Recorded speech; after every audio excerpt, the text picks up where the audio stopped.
नमस्ते प्रणाम। नमस्ते करो। नमस्ते।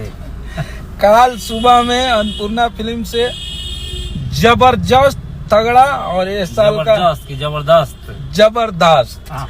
एकदम मजा आई। जो आप लोग हम सबको प्यार करते हैं, हमारे हिट मशीन के साथ जो जिस रुतबा में जिस लेवल में देखते हैं हमारे गाने, हर गाने को आप लोग इतना प्यार देके भर देते हैं कि दूर उड़ जाता है।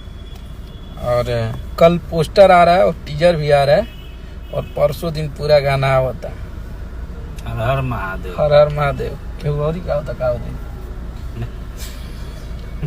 दूर उड़ा देवे के बाद परसों दिन तैयार रहिए। जितने भी हमारे हिट मशीन के चाहने वाले लोग हैं, हमें प्यार करने वाले लोग हैं, हम सब भोजपुरी भाषा को प्यार करने वाले हैं, तो धूर उड़ा देवे के बकाल गर्दा कर देवे के बा। और इतना प्यार देती है कि इस साल के सबसे बड़ा बोलबम बनी।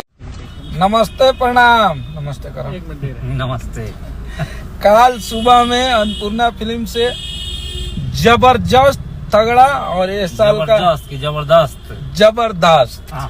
एकदम मजा आई। जो आप लोग हम सबको प्यार करते हैं, हमारे हिट मशीन के साथ जो जिस रुतबा में जिस लेवल में देखते हैं हमारे गाने, हर गाने को आप लोग इतना प्यार देके भर देते हैं कि दूर उड़ जाता है।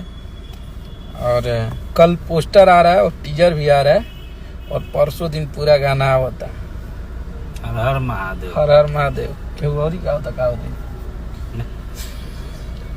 दूर उड़ा देवे के बाद परसों दिन तैयार रहिए। जितने भी हमारे हिट मशीन के चाहने वाले लोग हैं, हमें प्यार करने वाले लोग हैं, हम सब भोजपुरी भाषा को प्यार करने वाले हैं, तो धूर उड़ा देवे के बकाल गर्दा कर देवे के बा। और इतना प्यार देती है कि इस साल के सबसे बड़ा बोलबम बनी।